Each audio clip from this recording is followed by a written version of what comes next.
Hi friends, AS മീരയുടെ പുതിയ latest informative education വീഡിയോയിലേക്ക് സ്വാഗതം ചെയ്യുകയാണ്. കേരള സർവകലാശാല 9/6/2025 പ്രധാനപ്പെട്ട അപ്ഡേറ്റുകൾ നോക്കാം.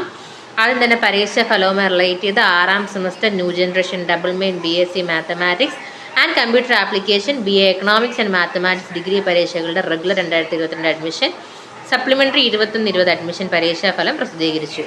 റീവാലുവേഷൻ സ്ക്രൂട്ടിനിക്ക് അപേക്ഷിക്കുന്ന അവസാന തീയതി ജൂൺ 14 ജൂലൈ 9 ആരംഭിക്കുന്ന 1ാം semester unitary LLB regular 2024 admission, supplementary 19-23 admission, Mercy chance 11-18 admission ബിരുദ വിജ്ഞാപനം പ്രസിദ്ധീകരിച്ചിട്ടുണ്ട്. ഡീറ്റെയിൽസ് സൈറ്റിൽ അവൈലബിൾ ആണ്. കേരള സർവകലാശാലയുടെ കീഴിൽ കാര്യവട്ടം ക്യാമ്പസിൽ പ്രവർത്തിക്കുന്ന ഇൻസ്റ്റിറ്റ്യൂട്ട് ഓഫ് മാനേജ്മെന്റ് ഇൻ കേരളയിൽ IMK DSS സ്ട്രീമിൽ MBA general evening regular 2025-27 batch പ്രവേശനത്തിന് സ്പോട്ട് അഡ്മിഷൻ നടത്തുന്നു.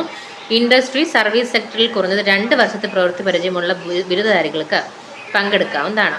താല്പര്യമുള്ളവർ യോഗ്യത തെളിയിക്കുന്ന രേഖകളുമായി 2025 ജൂൺ 21 ശനിയാഴ്ച 10 മണിക്ക് കേരള സർവകലാശാല കാര്യവട്ടം ക്യാമ്പസിലെ institute of management in Kerala എത്തിച്ചേരേണ്ടതാണ്. 2025 മാർച്ചിൽ നടത്തിയ 3ാം സെമസ്റ്റർ BEd പരീക്ഷയുടെ സൂക്ഷ്മ പരിശോധനയ്ക്ക് അപേക്ഷിച്ചിട്ടുള്ള വിദ്യാർത്ഥികൾ ഫോട്ടോ വെച്ച് തിരിച്ചറിയൽ കാർഡും പ്രസിദ്ധ പരീക്ഷയുടെ ഹോൾ ടിക്കറ്റുമായിട്ട് 2025 ജൂൺ 10 മുതൽ 18 വരെയുള്ള പ്രവർത്തനങ്ങളിൽ EJ തേർഡ് സെക്ഷനിൽ ഹാജരാകണം. ഇനി സെക്കൻഡ് സെമസ്റ്റർ FIUGP റിസൾട്ടുമായി റിലേറ്റ് ചെയ്തിട്ട് വിദ്യാർത്ഥികൾക്ക് അറിയാവുന്നതുപോലെ തന്നെ റിസൾട്ട് ഇതുവരെ പബ്ലിഷ് ചെയ്തിട്ടില്ല. അതിനെ പറ്റിയിട്ടുള്ള അപ്ഡേറ്റോ കാര്യങ്ങളോ യൂണിവേഴ്സിറ്റിയിൽ നിന്ന് വന്നിട്ടില്ല. ഒരുപാട് ലേറ്റ് ആക്കാണ്ട് ഈ ഒരു മന്തിൽ തന്നെ വരുമെന്നതാണ് നമുക്ക് ഹോപ്പ്. അപ്പം കൃത്യമായിട്ടൊരു ഇൻഫോർമേഷൻ യൂണിവേഴ്സിറ്റിയിൽ നിന്ന് കിട്ടാത്തതുകൊണ്ടാണ് നമ്മൾ പ്രത്യേകം വീഡിയോസോ കാര്യങ്ങളൊന്നും എത്തിക്കാത്തത്.